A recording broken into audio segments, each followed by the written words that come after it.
আমার বেডরুমের এই কর্নারটা মোটামুটি একটু ঠিকঠাক করলেও এর মাঝের এই দোলনাটাতে কি যেন একটা মিসিং এমন মনে হয়। তো এটাকে দেখি একটু কি করা যায়। তো সবার ঈদ কেমন কাটলো? আমি তো ঈদের দিন থেকে অনেক অসুস্থ ছিলাম, এখন মোটামুটি একটু সুস্থ আছি আলহামদুলিল্লাহ। ফুলবাগানে বা ফুলের মাঝে দোলনাটা রাখলেই সব থেকে বেশি সুন্দর লাগে। যেহেতু আমি রাখতে পারি না, আমার ব্যালকনিটা অনেক ছোট, তাই কিছু আর্টিফিশিয়াল ফুল নিয়েছি, যেটা দিয়ে আজকে আমার দোলনাটা মোটামুটি একটু সাজাবো। দোলনা কেনার অনেক আগে আমি এই রোজ ভাইনটা কিনেছিলাম। এতদিন আসলে ভাবছিলাম যে কিসের সঙ্গে দিব।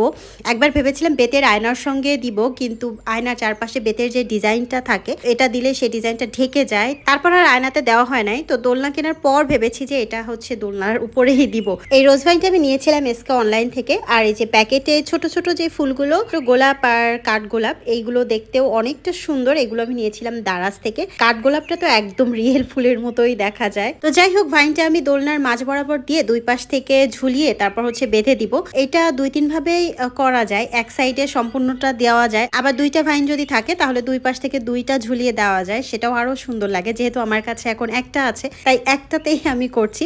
আর দোলনার মাঝখানে যেহেতু অনেকগুলো ফুল আছে, তাই উপরের দিকটা খালি খালি লাগলেও দোলনার নিচ থেকে ফুল আছে ওটাতে খালি খালি লাগে না। তো আমার কাছে মনে হলো যে এভাবে দিলেই দোলনাটা বেশ ভালো লাগছে আমার কাছে। এখন আপাতত এভাবে দেই, পরে তো আবার লুক চেঞ্জ করাই যাবে। তো উপরে আমি একটা দড়ি দিয়ে বেঁধে দিয়েছিলাম, আর সাইডে ওই বেতের ভেতরে ঢুকিয়ে দিয়েছি একটা কর্নার, আর এই সাইডটা হচ্ছে ন্যানো টেপ দিয়ে আটকে দিয়েছি। ন্যানো টেপটা অনেক মজবুত হয়, এটা সহজে উঠে না। আর দোলনার পেছনটা আমি ডাবল সাইডে টেপ দিয়েছি। নিচে থেকে যেহেতু আমার কুশনে বা বালিশে ফুল আছে, তাই নিচের দিকটা আমি কাভার করি নাই। আর তাছাড়া দোলনাটা যখন ঘোরে তখন স্ট্যান্ডে মাঝ বরাবর ধাক্কা লাগে, তো মাঝে আমি যদি কোনো ফুল দেই ওটা থাকবে না। তো টেপের উপরে যে পর্দাটা থাকে ওটা উঠিয়েই জাস্ট আমি ফুলগুলো টেপের উপরে দিয়ে দিচ্ছি, তো যে আঠাটা থাকে তো সেটার সঙ্গে ভালোভাবে আটকে থাকে। তবে এই ছোট ফুলগুলো সুতা দিয়ে বেঁধে দিতে হবে, না হলে অনেকদিন থাকবে না।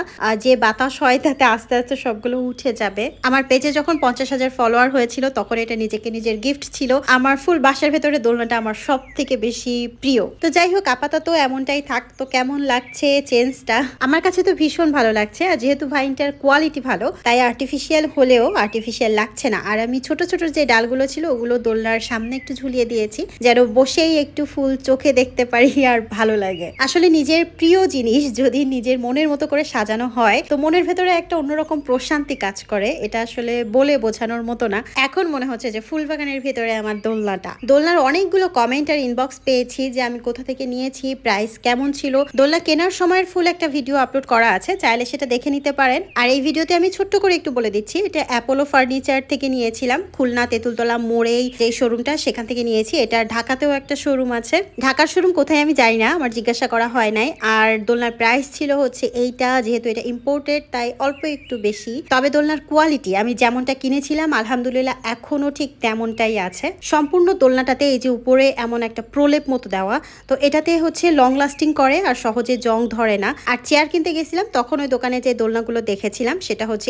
এটা হচ্ছে আমাদের দেশে তৈরি। এগুলো 15 থেকে 18,000-এর মধ্যেই পাওয়া যায়, তবে এগুলোর কোয়ালিটি এবং ম্যাটেরিয়াল অনেক পার্থক্য থাকে। আর ওয়েট কতটা নিতে পারবে এটাও একটা বিষয়। আমার দোলনাটা মনে হয় 150 থেকে 180 কেজি এরকম ওয়েট নিতে পারবে, মানে বড় মানুষ দুইজন অনায়াসে বসা যায়। আর আমি সাদা কিনি নাই, সাদা খুব দ্রুত ময়লা হয়ে যায়, লাল হয়ে যায় পানির কারণে। আর তার উপর আমার রোড সাইডে বাসা, ধুলা জমবে প্রচন্ড, তো এই কারণে এই কালারটা নিয়েছিলাম। তো যেমনটা ছিল এখনো তেমনটাই আছে আলহামদুলিল্লাহ। এখন এই কর্নারটা কিন্তু মোটামুটি একটু ঠিকঠাক লাগছে। আগে মনে হচ্ছিল যে দোলনাটা এই কর্নারে অসহায়ের মতো পড়ে আছে, কি যেন একটা নাই এইরকম, কিন্তু সামান্য একটু চেঞ্জ করাতে বেশ ভালো লাগছে এখন। তো আমার দোলনা নিয়ে আশা করি আর কোনো কোশ্চেন থাকবে না। তারপরেও যদি থাকে তো কমেন্ট বক্স তো আছেই। তো ঠিক আছে, আপনারা সবাই খুব ভালো থাকেন, সুস্থ থাকেন। আল্লাহ হাফেজ।